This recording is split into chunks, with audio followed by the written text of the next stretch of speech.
chaos at Harry's startup. Staff threaten to sue and fire Duke over sneaky pay cut. What's his job? Staff at the California mental health business that employs Prince Harry are threatening to sue or quit over claims they are being unethically treated. The mental health app employing Prince Harry as its chief impact officer reportedly faces an insurrection from its counsellors over claims they face a sneaky pay cut, as some staff admitted they are still in the dark about what the royals' job entails. And some say the Duke of Sussex's role as chief impact officer at the mental health app BetterUp is marketing smoke and mirrors. Staff blasted the platform, valued at $5 billion, £4 billion, as having questionable ethics after learning of plans for a sneaky pay cut of up a third of their wages. Some of the 2,000 mental health life coaches are now threatening to sue or quit the Silicon Valley startup. One told US news site The Daily Beast, "There's really questionable ethics going on. They've turned us into a commodity." Speaking about when Harry joined, another said, "They hired and hired. They have so many VPs. I don't know what they do." BetterUp promises to support the whole person while the firm they work for pays for it using of 2,000 life coaches accessible via a Tinder-style app, but some working there have accused bosses of having questionable ethics. The Silicon Valley company has refused to say what the Duke of Sussex is paid, but it is likely to be highly lucrative for the royal, especially after the business was valued at almost $5 billion after snapping up clients including Facebook, Airbnb and LinkedIn, well as corporate giants including Hilton, Chevron, and Mars.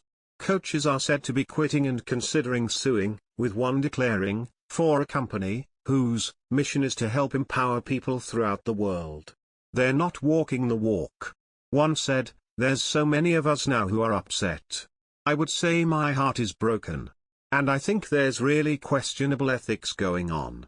They've turned us into a commodity." And referring to the recruitment drive in recent years, the period when Harry himself joined, another irate coach said, "They hired and hired and hired, over the past couple of years. They have so many VPs. Now, I don't even know what these VPs do." They are also not clear what Harry does for the company, branding it marketing smoke and mirrors. The row is about levels of pay and a social media-style rating system that would also influence their fees. One critic said, "From an ethical perspective, we are there to coach the client, not to have them press the like button. No one will see any sort of decrease in their effective session rate compared to their 2021 effective session rate," a BetterUp executive wrote to coaches yesterday. The company is yet to comment, but TBD has claimed that a U-turn may be coming.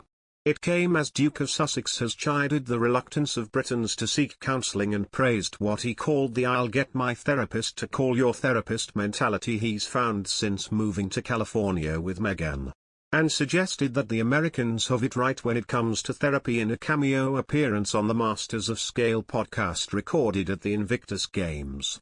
Host Reid Hoffman, the LinkedIn co-founder, asked if there had been an uphill battle for Harry when he spoke about mental health in the UK. Harry replied, "You are absolutely right, Reid, about the cultural differences. They're immense. You talk about it here in California, I'll get my therapist to call your therapist. Whereas in the UK it's like, therapist? What therapist? Whose therapist? I don't have a therapist. No, I definitely don't. I've never spoken to a therapist."